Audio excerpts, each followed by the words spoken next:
What's going on, party people? Popping in for another episode of Pop Talk. Y'all know what it is. It's your man, Professor Nels. I'm signing on with Boston Jared. Peace. We're missing a couple of pundits, but we want to recognize Coach Dave and the Casual Rand, and we make up the pundits of pugilism. Before we get into this scintillating topics for this week, we want to make sure that you like and subscribe to this channel, trying to get it up. And as we say, we're going to be consistent and bring you. This is still the most erudite boxing channel on the internet at the same time, but we understand we need to be a little bit more consistent with our content. With that said, this weekend we have your man, Devin Haney, formerly the undisputed lightweight champion. Lord Haney. What's that? Lord Devin Haney. Oh, Lord. That's what his acolytes. That's what it is. Okay. That's Lord. That's Lord Haney, Cam. But he's stepping up and he's not taking a soft touch. He's going straight at one of the most dangerous people at 140 pounds and taking on Regis Prograis in a pay-per-view fight this weekend. And there's a split between the pundits on who we feel, and it's not even a kind of a close, but like we're kind of on the opposite ends of the spectrum, and then we'll kind of give our views on why we think that this fight will go a certain way. But we're gonna first kind of give our breakdown of the fight, and then with that, kind of give our prediction of who we think will be the victor coming out this weekend, and the person that is going to be holding the kind of the most marbles when it comes to this weight division, which is, I think, as we kind of look at it and project to 2024, this is probably going to be the most relevant and like impactful division within boxing. When you think about the stars that are going to be in it, Ryan Garcia, Tank Davis, maybe Lopez, Matias. I mean, all those guys are going to be fighting in or around this weight division. So go ahead, Boston Jared. Kind of give us your breakdown of how you see this fight playing out, and then bless us with your pundit pick. Look, for me, this fight comes down to one simple fact, and it's that Devin Haney, to me, gets hit too much. I was talking with this cast at the barbershop earlier today, and I was breaking it down like this. Devin Haney and his fan base and his team, I think they like to put this image forward that they like to portray this image of him that he is this master boxer, like he is this hit and don't get hit type of fighter. Mm-hmm. When to me, what Devin Haney actually is a guy that overwhelms you with volume. He's a guy Haney is a guy that's going to hit you more than you hit him. He's not going to do it in the way that traditional volume punchers do. He's not going to do it the same way that Errol Spence does it. He's not going to do it the way that a guy like Benavidez or a guy like Matias overwhelm you with volume, but he is going to overwhelm you he's going to out-pot shot you, is what he's going to do. The problem is that in attempting to pot shot you to death, he gets hit a little bit too much. If you go back and you watch the Jojo Diaz fight, and you watch the Vasyl Lomachenko fight, those to me are his two best wins, or far and away his best wins, the Jojo Diaz and the Vasyl Lomachenko fight. He got hit a lot in those fights, and he got hit with shots that, to me, he don't really have any business getting hit with, especially fighting guys who are 5'6", 5'7", with 64, 65-inch reaches. Why are you getting hit with these big power shots by these guys? And to me, when you moving up in weight, man, and you taking on a guy who's arguably either 1 or 2 in the division, and he might be the hardest hitting guy in the division. I'm talking about as far as one-shot power. He can't afford to get hit with the same shots that Jojo Diaz and Lomachenko hit him with. He can't afford to let Regis Prograis land those shots. And for me, with Devin Haney, it's not a question of if he's going to get hit. Like we look at some of the more defensively minded fighters, your Floyds, your Rigos. With those guys, it was like, man, I don't know if you're going to be able to hit this guy. Devin is not that. You're going to be able to land on Devin. Jojo Diaz and Vasyl Lomachenko, even old man Jorge Linares, who was well past it when they fought their fight, was able to land one shot that almost altered the fight, the course of the fight. Devin is going to get hit. And how he reacts to getting hit from Prograis is going to really, really determine the rest of the fight. It sounds obvious. But for me, that's what it is. This kid has never fought at 140 pounds before. And the best two opponents he's fought at 135 pounds were guys who started their careers in the 120s. Jojo Diaz started his career at 122 pounds. Vasyl Lomachenko started his professional career at 126 pounds. And I think that being in there with those guys, taking shots from those guys, has maybe given Devin Haney a kind of a false sense of security. He cannot take those shots from Regis Prograis. Look, if he had taken shots from those guys all fight long and not shown any kind of effect, then I might have to rethink things. Loma hurt him late in that fight. Linares famously hurt him at the end of that round in their fight.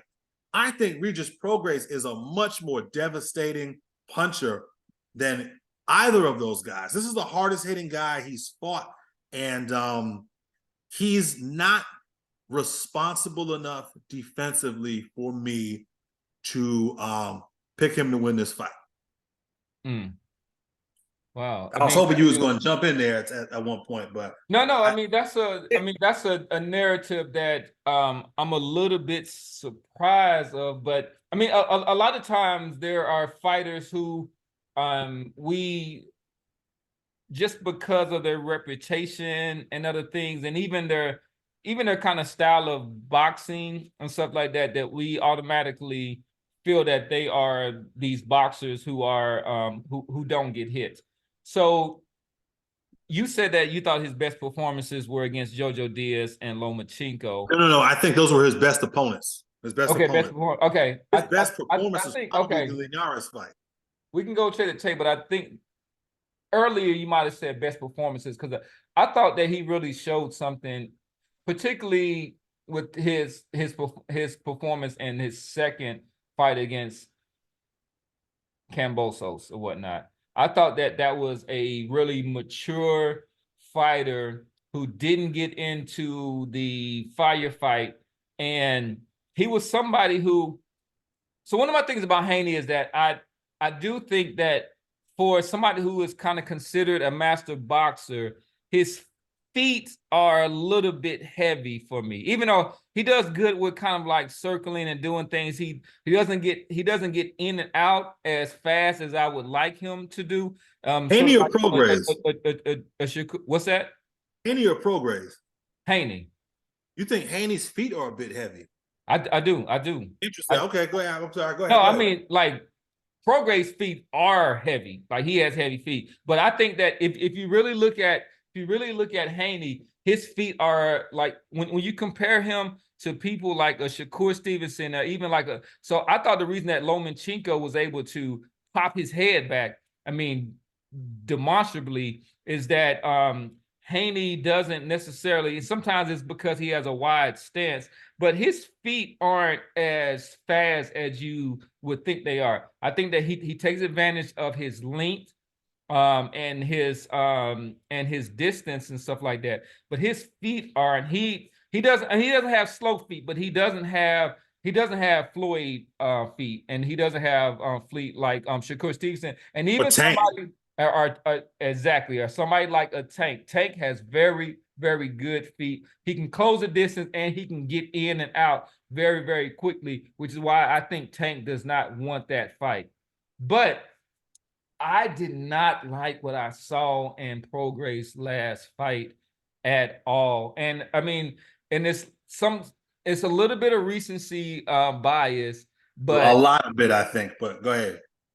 I mean, I did not like, but I mean, for me, and it was to me, I think that he's not necessarily tailor made. I think that Haney is gonna have some rough moments, but at the same time, I think that there are these kind of like subtle and kind of nuanced boxing kind of skills and techniques that Prograis doesn't necessarily have, and then he's not just gonna get them at this point in his career when he's 34 years old, right? So his qualities, he's been able to optimize everything that he does well. He's in shape.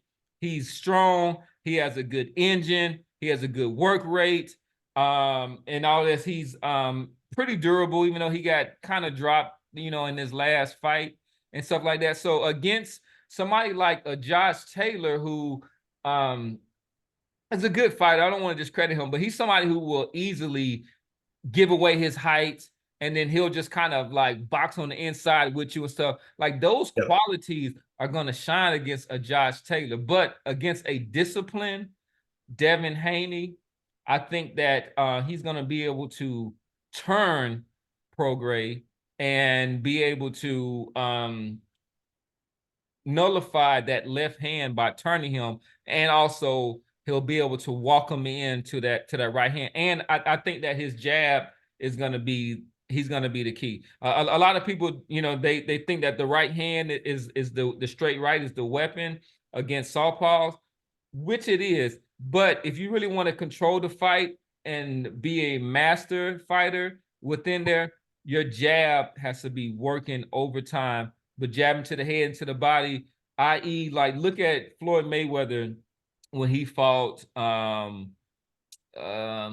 who was Oh, the Corrales, you talking about no that? no no That's no the southpaw, the guy who was kind of the big welterweight. He was kind of a flop, but known as a knockout artist.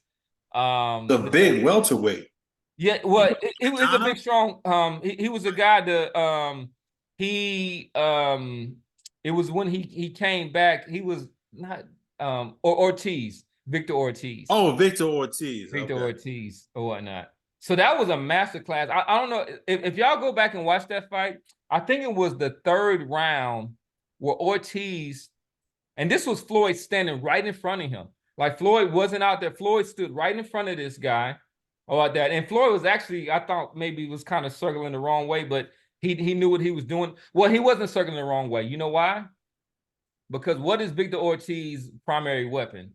I don't remember, Doc. I don't His, only his, Victor Ortiz, but I remember all those Berto fights. I'll be honest with you. I mean, that's what it was, but it was his right hook.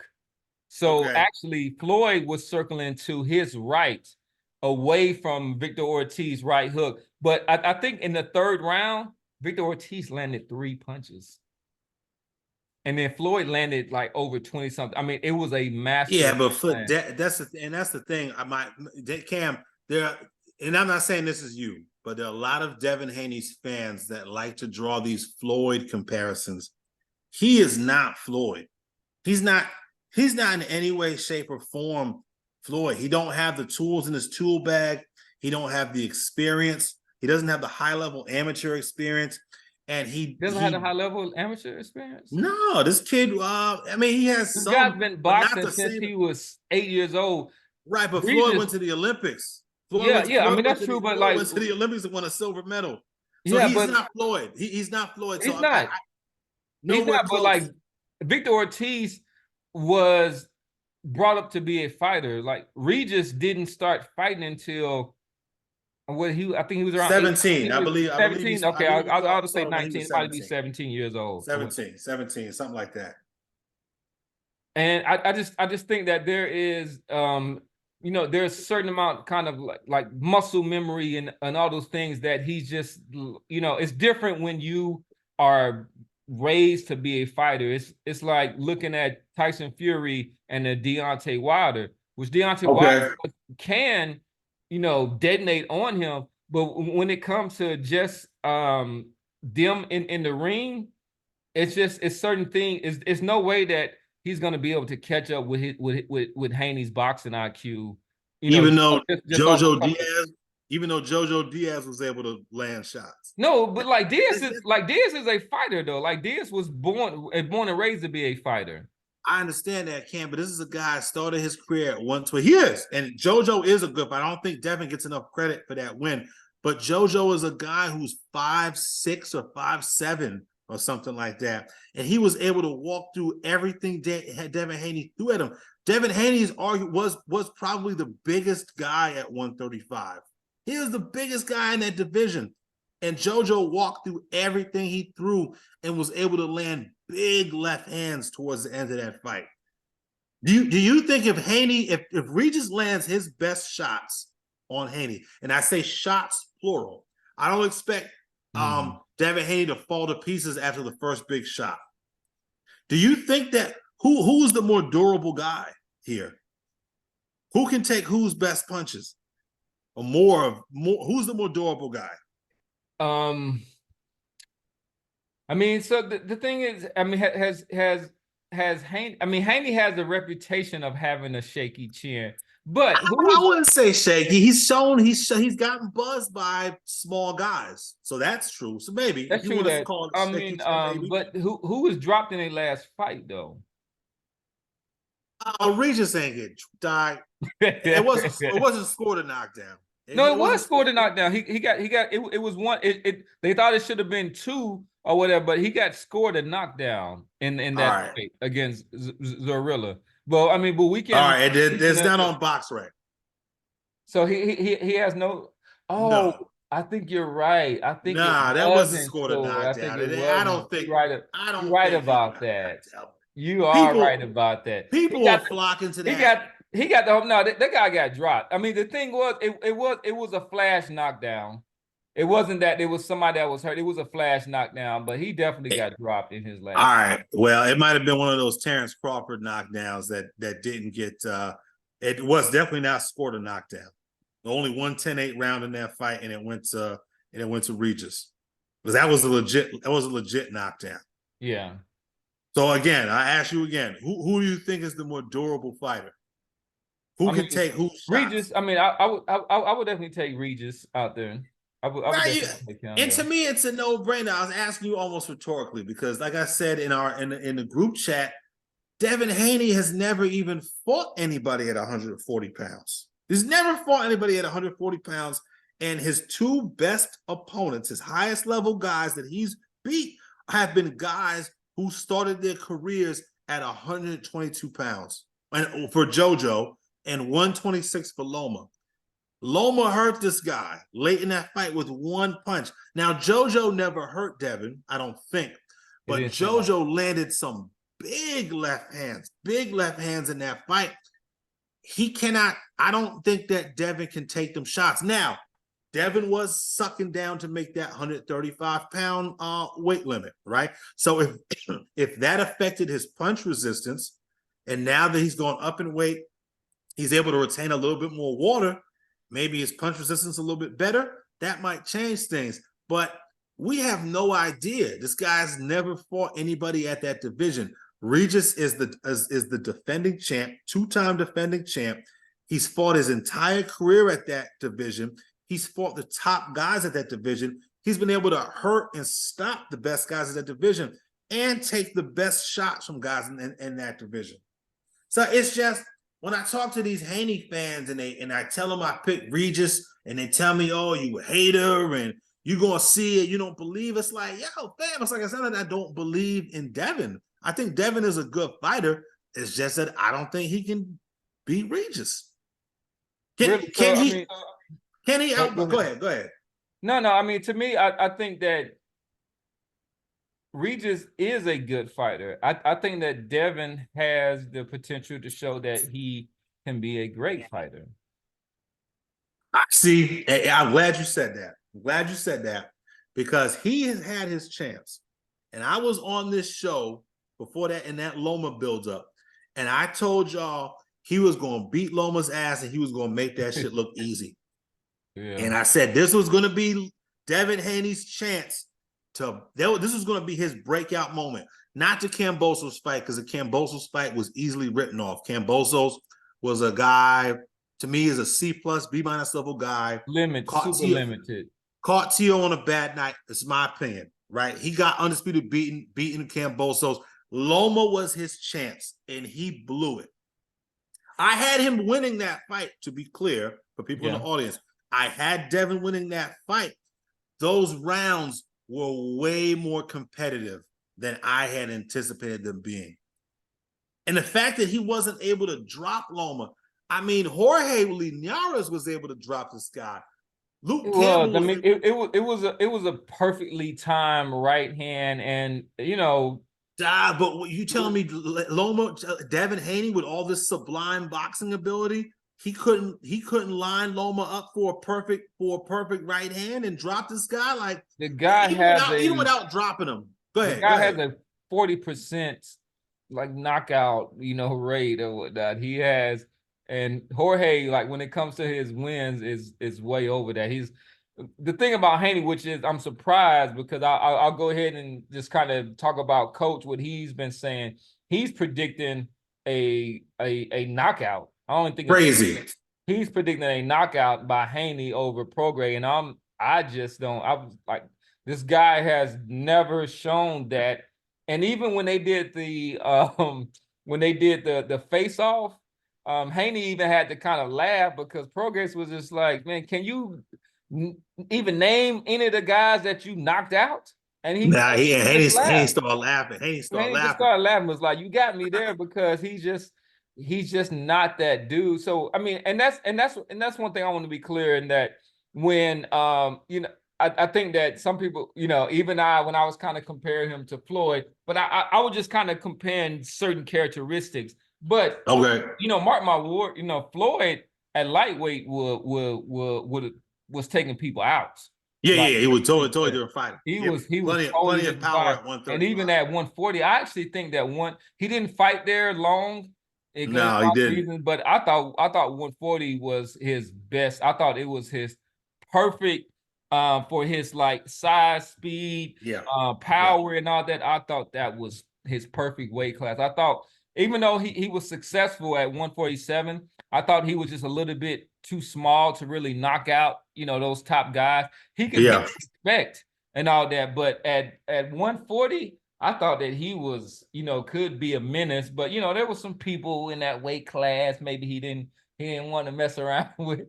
But there was no money. There was no money down there. Yeah, it wasn't any money. And then he was smart because I mean, the money fight was Ricky Hatton, but you go to 147, you bring Ricky Hatton up, and then you go and knock him out of that weight class out there. Yeah. And maybe 140 will be Devin Haney's best weight. It's tough for me to see him competing at 147. I think so. We gotta wait and see. I think we're gonna see something. But let's go ahead, and we did our breakdown. Let's go ahead and give our pundit picks for the pundits who are here for the night. Yeah, I got Prograis by knockout in the 10th. I got Prograis in 10. I got Prograis in 10. I got him with a chopping left hand. Some kind of split entry. I can see Prograis starting to walk Devin down towards the end of this fight.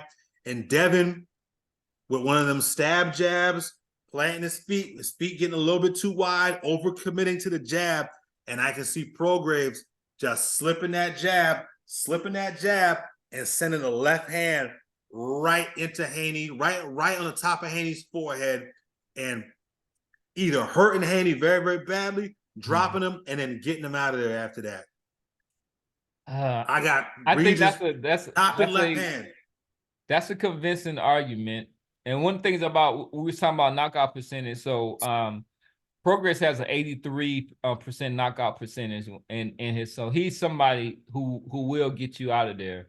Compared to Devin Haney, who is at let me see, what is his knockout percentage? Not 80 something percent.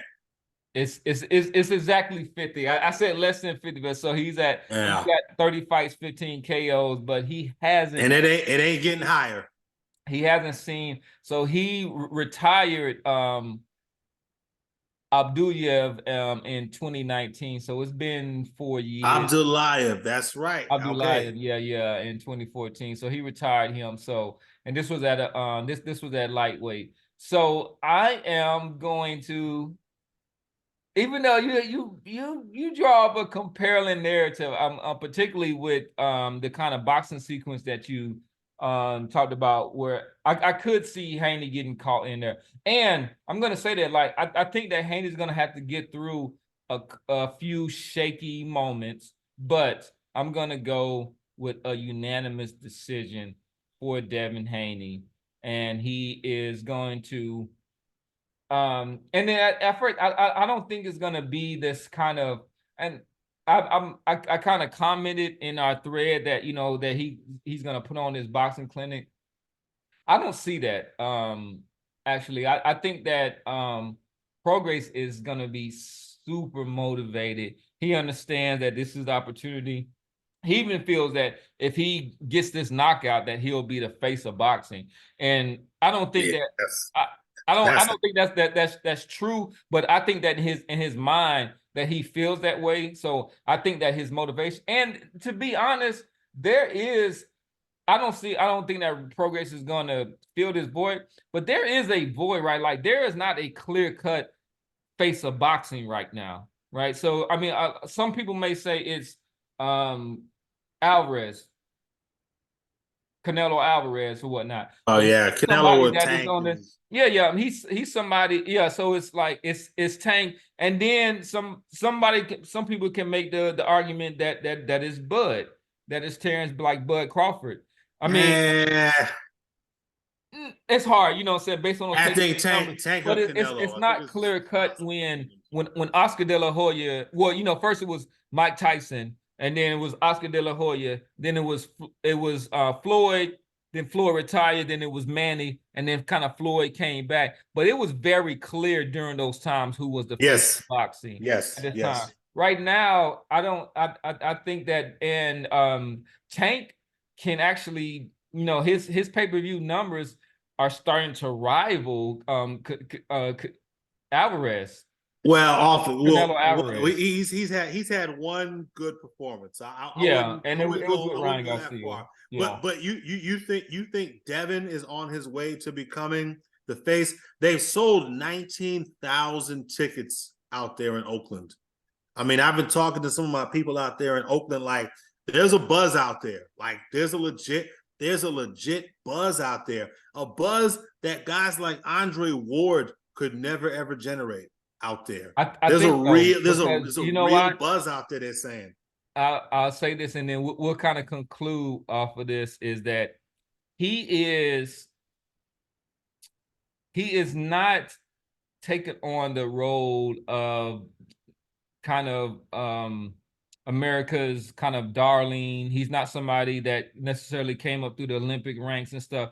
So he is kind of taking on a anti-hero type of role, because that's interesting. Anti-hero. Okay. Yeah. It's anti, because people do not like Devin Haney, and that's, he does have a lot of haters. He has a lot of haters, but as long as they're tuning in, so my nephew commented, I'll give a shout out to Lil Cam or whatnot, might be coming on as a part of the team, and he was asking me who I was picking, and then he was like, "Man, I want Prograis to like win by a KO," and he was like making all these arguments and stuff, and he's like, a Tank fan. Is he a Tank fan? Well, he just said he doesn't like Haney, and I was like, Haney, like, actually the Haneys, like him and his pops, they can be annoying, and they can they do not endear themselves to the boxing public. Haney kind of comes off as a brat. His father comes off as a bit entitled, and you know, this kind of helicopter father and stuff like that, instead of like, Yeah, you know what I'm yeah, saying, yeah. Pops, you know, his son shine. So I think that he can develop this role where people just want to see him lose, but that's fine as long as they are tuning in. That is fine, Yeah. because that's when Money Mayweather made the most money. So So who you you picking, want to end Cam? with anything? All right, I got Haney by a unanimous decision. He's gonna have a couple of rough moments. I think that when around I say around the ninth or 10th round, he's gonna have to grab, hold on a little bit. But I think that his boxing IQ, his experience is gonna take him through. And I think that he is just gonna have too much skill for your man Regis Prograis. All right, and that's what it is. Like and subscribe, please. Yes, Comment too. sir.